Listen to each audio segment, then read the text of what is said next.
बाकी लोग किधर गए, ज्वाइन क्यों नहीं किया अभी तक?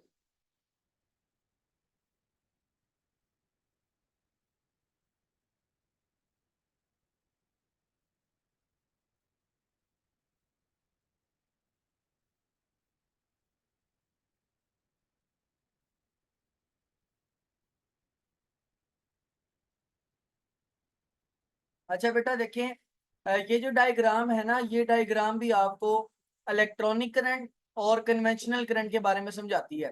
तो अगर आप गौर करें तो यहाँ पर आपको एक सेल बना कर दिया गया है। ये सेल का पॉजिटिव टर्मिनल है और नीचे वाला सेल का नेगेटिव टर्मिनल है। अब अगर आप गौर करें तो ये सेल के पॉजिटिव टर्मिनल से एरो बाहर निकल रहा है, ब्लैक वाला, और वो घूमता घूमता यहाँ से कुछ ऐसे और फिर यहाँ से ऐसे, और इस एरो के ऊपर देखें तो लिखा गया है, इस एरो के ऊपर लिखा है करंट। तो एक्चुअली ये जो बात की जा रही है ना, वो कन्वेंशनल करंट की बात की जा रही है, क्योंकि साइंसदान करंट मानते हैं कन्वेंशनल करंट को, जबकि इलेक्ट्रॉन के बहने को हमने क्या नाम दिया हुआ है, इलेक्ट्रॉन फ्लो।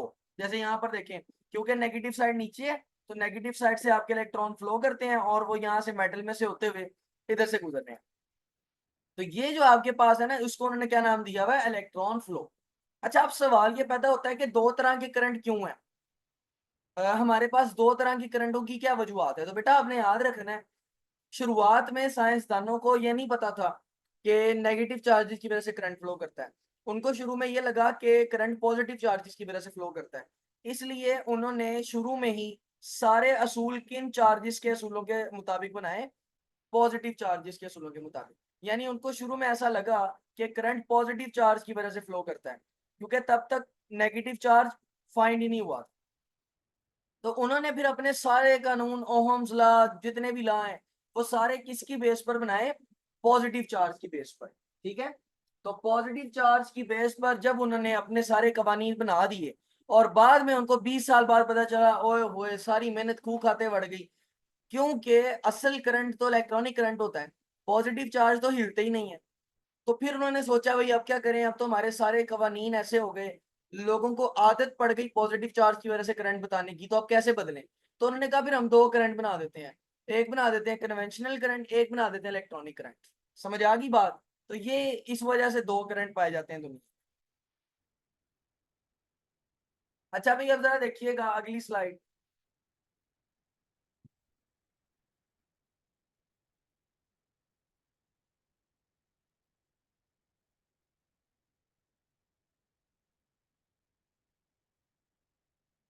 चलें बच्चे, अब जरा देखें ध्यान से क्या कहता है ये आपको। यहाँ पर एक्चुअली में हम पढ़ रहे हैं जी, ये क्या हो गया। चलें, तो बेटा अब हम पढ़ने लगे हैं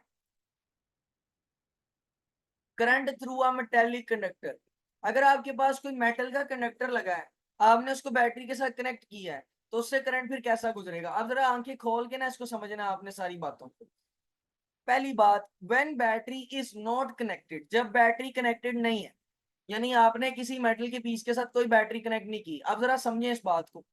लेट से कि ये आपके पास वो मेटल का पीस है, ये एक मेटल का पीस है, आपने इस मेटल के पीस के साथ फिलहाल कोई बैटरी कनेक्ट नहीं की।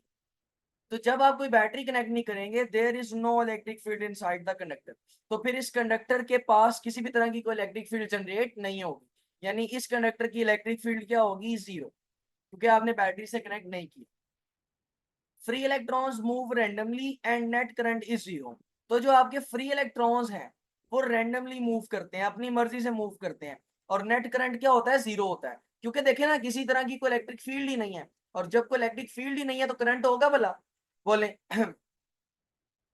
जब किसी तरह की कोई इलेक्ट्रिक फील्ड ही नहीं है तो करंट भी नहीं होगा। तो इसलिए आपने याद रखना है कि जब आपने बैटरी कनेक्ट नहीं की, क्योंकि पहला केस यही है, when battery is not connected, तो बैटरी कनेक्ट नहीं की, इलेक्ट्रिक फील्ड नहीं होगी, इलेक्ट्रिक फील्ड जीरो होगी।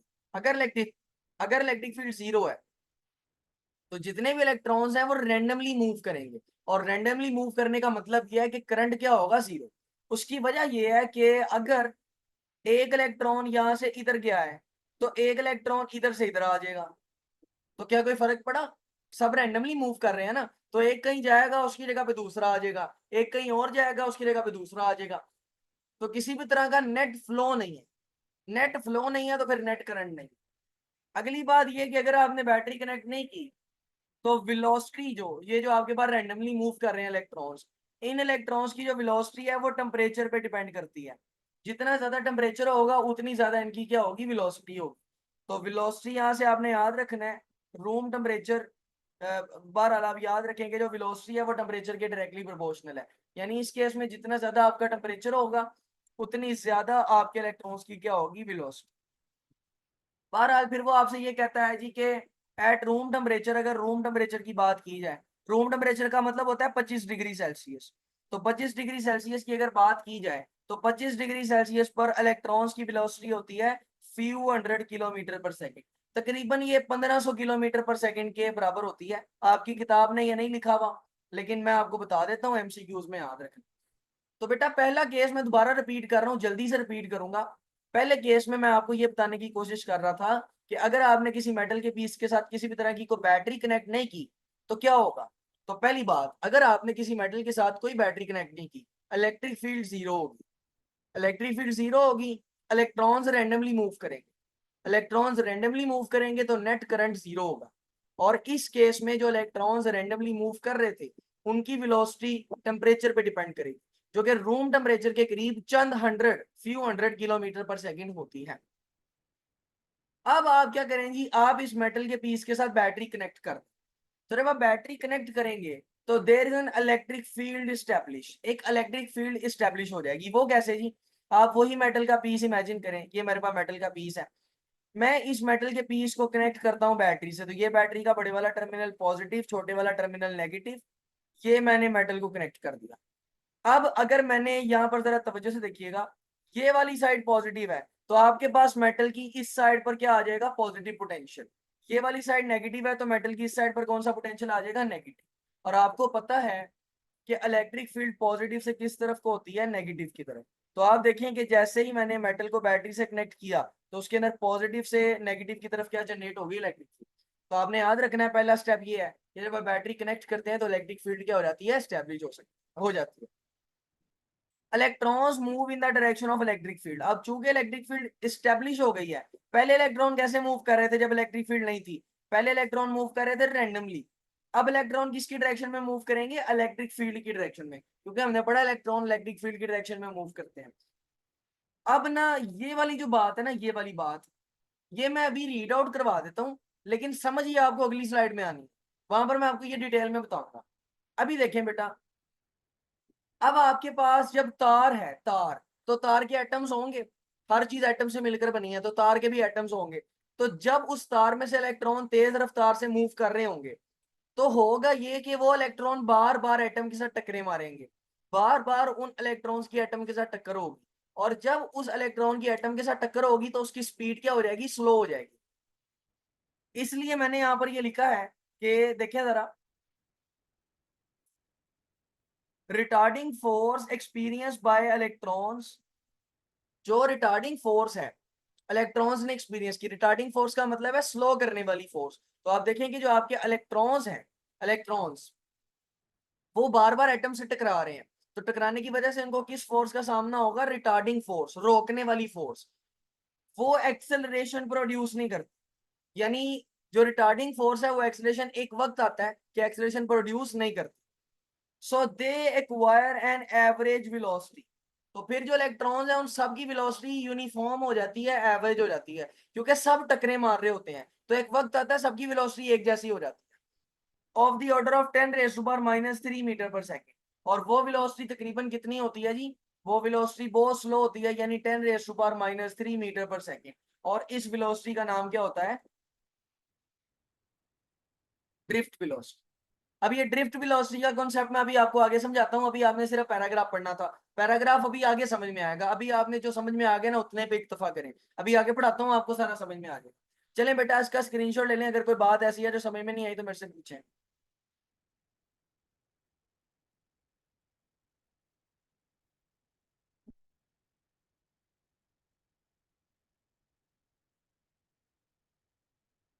1 2 3 ओके बाय, चलें जी। बेटे अब जरा देखें जी, ये आपके पास है मेटल, मेटेलिक कंडक्टर, when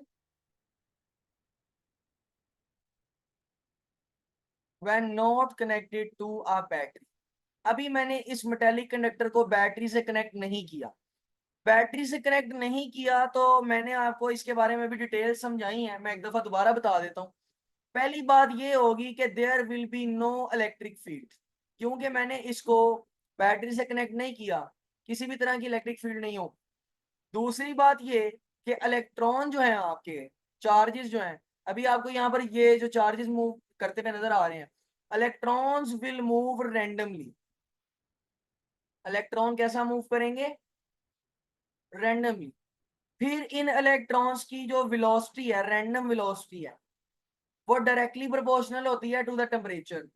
ये तीन बातें मैंने आपको पहले बताई। अभी अगर आप गौर करें तो ये आपके पास इलेक्ट्रॉन है, ये जो छोटे छोटे ब्लू व्हाइट नजर आ रहे हैं ना, ये इलेक्ट्रॉन्स हैं आपके पास। और आप देखें हर इलेक्ट्रॉन अपनी मर्जी से जा रहा है जहां उसका दिल कर रहा है। यानी सारे इलेक्ट्रॉन कैसे मूव कर रहे हैं? रैंडम मूव कर रहे हैं, किसी तरह का कोई नेट फ्लो नहीं है। यानी इलेक्ट्रॉन का कोई नेट फ्लो नहीं है, नेट फ्लो जीरो है। तो नेट फ्लो जीरो होने का मतलब है नेट करंट भी क्या है? जीरो। अगर आप गौर करें, ये वाला चार्ज अगर इधर गया है तो ये वाला चार्ज इसकी तरफ आ रहा है, तो फिर वहां पर उतने ही चार्ज हो जाएंगे, कोई चार्ज कहीं गया ही नहीं, फ्लो ही नहीं हुआ, तो नेट करंट क्या होगा? जीरो होगा। ये वो सारी बातें हैं जो पीछे मैंने आपको पैराग्राफ में पढ़ाई थी इस हेडिंग के under, when not connected to a battery. अब आगे देखें, when connected to a battery. अब मैंने कंडक्टर को बैटरी से कनेक्ट कर दिया है, तो यहां पर अब दूसरी वाली हेडिंग आएगी जी, व्हेन एक मिनट जी, दूसरी हेडिंग आएगी कि when connected to a battery. अब आपके पास आपका मेटल या तार बैटरी से कनेक्ट है। अगर आप गौर करें तो ये बैटरी का नेगेटिव टर्मिनल है, ये पॉजिटिव टर्मिनल है, तो आपने याद रखना है कि ये वाली साइड नेगेटिव आएगी, ये वाली साइड क्या आएगी? पॉजिटिव। अब आपने पढ़ा है कि नेगेटिव से पॉजिटिव की तरफ क्या जनरेट होती है, सॉरी, पॉजिटिव से नेगेटिव की तरफ क्या जनरेट होती है? Electric field. तो अगर आप यहाँ पर गौर करें तो इलेक्ट्रिक फील्ड किस तरफ को है? पॉजिटिव से नेगेटिव की तरफ। अब देखें कि ये कौन सी साइड है? पॉजिटिव। तो सारे इलेक्ट्रॉन किस तरफ को फ्लो करते हैं? पॉजिटिव, क्योंकि इलेक्ट्रॉन खुद क्या होते हैं? नेगेटिव। तो नेगेटिव किसकी तरफ जाता है? पॉजिटिव की तरफ। तो अगर आप इन इलेक्ट्रॉन्स को मूव देखें तो अब ये सारे इलेक्ट्रॉन्स एक ही डायरेक्शन में मूव कर रहे हैं सीधा, अब ये रैंडमली मूव नहीं कर रहे। समझ आ रही है बात? तो यहां पर आपने याद रखना है there is an electric field, there is an electric field. Electron जो है वो इलेक्ट्रिक फील्ड के अलोंग मूव करते हैं, तो आपने याद रखना है electron move along electric field. यहाँ पर ई छोटा लिख दिया हमने, electron move along electric field. ठीक है बेटा, फिर आपने यहाँ पर याद रखना है इस केस में जो वेलोसिटी होती है उसको क्या बोलते हैं? Drift velocity. यानी यहाँ पर जो इलेक्ट्रॉन्स हैं वो बार बार एटम्स के साथ टकराएंगे, उनकी रफ्तार कम हो जाएगी, और वो जो एवरेज रफ्तार आएगी उसको क्या बोलेंगे? Drift velocity. अगली बात ये कि यहाँ पर करंट जो है वो जीरो नहीं होता, करंट होता है, तो करंट इज नॉट जीरो। तो ये बेटा दोनों केसेस में फर्क है। केस नंबर ए है कि when not connected to a battery, उसके सारे लवाजमात बोल दिए। केस नंबर टू है when connected to a battery, उसके भी सारे लवाजमात लिख के दे दिए। चलें बेटा, इसका स्क्रीनशॉट लें शाबाश जल्दी से, और अगर कोई ऐसी बात है जो समझ में नहीं आई मेरे से दोबारा पूछे, जल्दी करें शाबाश। अगर समझ में आ गई है तो ओके करें।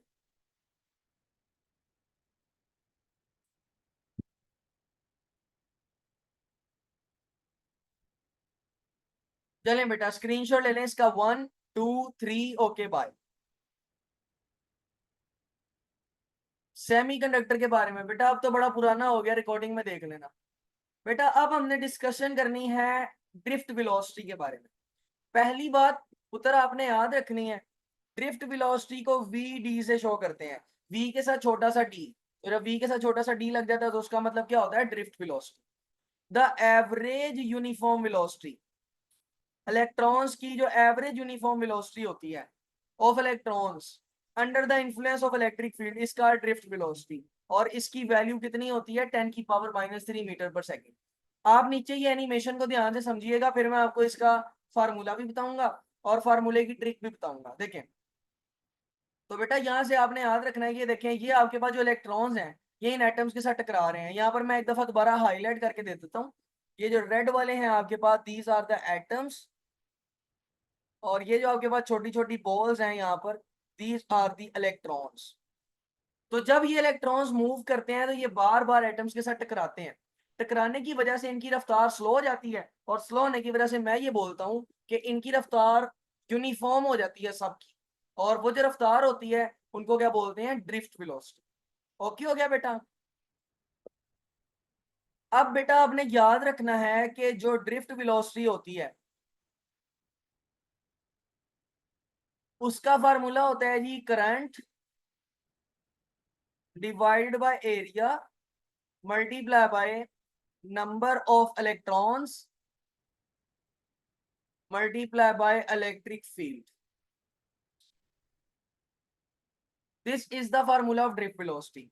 अब अगर मैं इसको आपको शॉर्ट फॉर्म में लिख कर दूं तो ड्रिफ्ट वेलोसिटी वीडी, करंट होता है आई, एरिया होगा ए, नंबर ऑफ इलेक्ट्रॉन्स होंगे एन, और इलेक्ट्रिक फील्ड होगी ई। तो ये आपके पास ड्रिफ्ट वेलोसिटी का फार्मूला है, आई ए एन ई। अब आपने इसको याद कैसे रखना है, what is the trick to remember this formula. बेटा देखें, ये आपके पास क्या है, बोलें बोलें जरा, जवाब जवाब दें, ये क्या है आपके पास।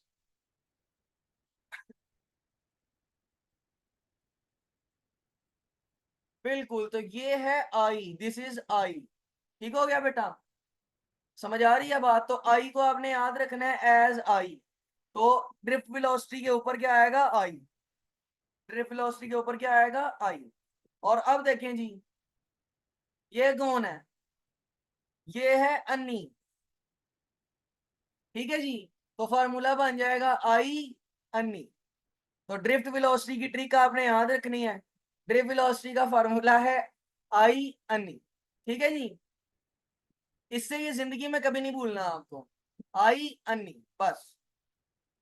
पंजाबी बोलना जानते हैं जो लोग, उनको पता होगा अन्नी उसको बोलते हैं जो बेचारी अंधी होती है।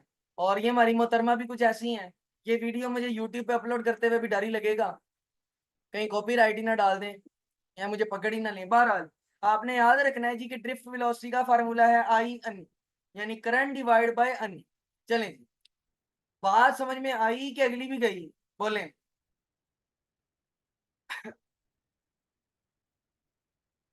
सर ये अन्नी कैसे है, कौन बेटा, ये फार्मूले में कैसे आया है, या आप ये पूछना चाह रही हैं कि ये बीपी कैसे अन्नी है, ये वाली।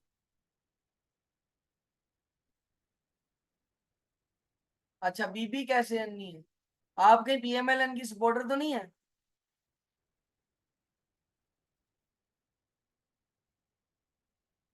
नहीं तो फिर तो आपको पता होगा ये बीबी अन्नी ही है।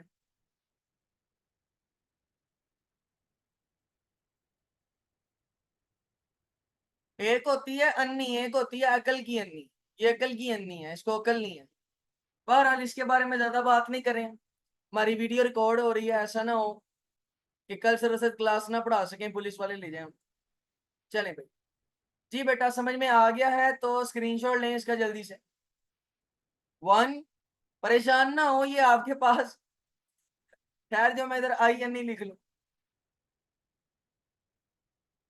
अब इसका स्क्रीनशॉट लेना ताकि स्टेटस पे लगाएं तो लोगों को पता चल जाए मरियम नवाज शरीफ पता नहीं क्यों आ गई है लेक्चर।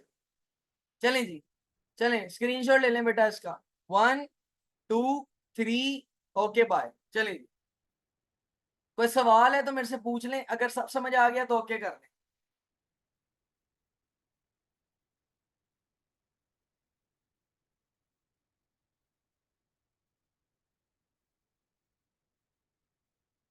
चलें बेटा,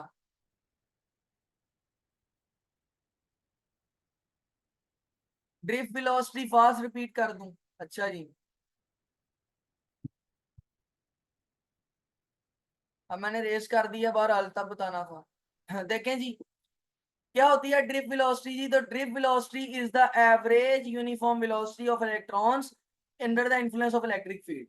जब मैं यहाँ पर इलेक्ट्रिक फील्ड अप्लाई करता हूँ तो ये सारे इलेक्ट्रॉन्स फ्लो करने लग जाते हैं खास डायरेक्शन में। भी मैंने पीछे भी आपको बताया था कि जब इलेक्ट्रिक फील्ड अप्लाई हो जाती है तो इलेक्ट्रॉन सारे पॉजिटिव साइड की तरफ फ्लो करते हैं। अब ये सारे तेज तेज इलेक्ट्रॉन पॉजिटिव की तरफ जाना चाह रहे हैं, लेकिन रास्ते में तार के एटम्स पड़े हैं, और तार के एटम्स के साथ इन इलेक्ट्रॉन्स की बार बार होती है टक्कर। टक्कर होने की वजह से इन इलेक्ट्रॉन्स की स्पीड कम हो जाती है और बराबर हो जाती है। तो यूनिफॉर्म एवरेज यूनिफॉर्म वेलोसिटी जो है इलेक्ट्रॉन्स की इलेक्ट्रिक फील्ड के अंदर ही पैदा होती है। Average uniform velocity of electrons under the influence of electric field, उसको बोलते हैं ड्रिफ्ट वेलोसिटी, और वो बड़ी कम होती है। इसलिए आप देखें इसकी वैल्यू कितनी है, 10⁻³ मीटर्स पर सेकंड। जी बेटे समझ में आ गई है कि दोबारा बता दूं?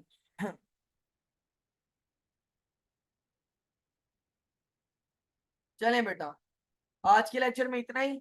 बहुत शुक्रिया। अल्लाह हाफिज।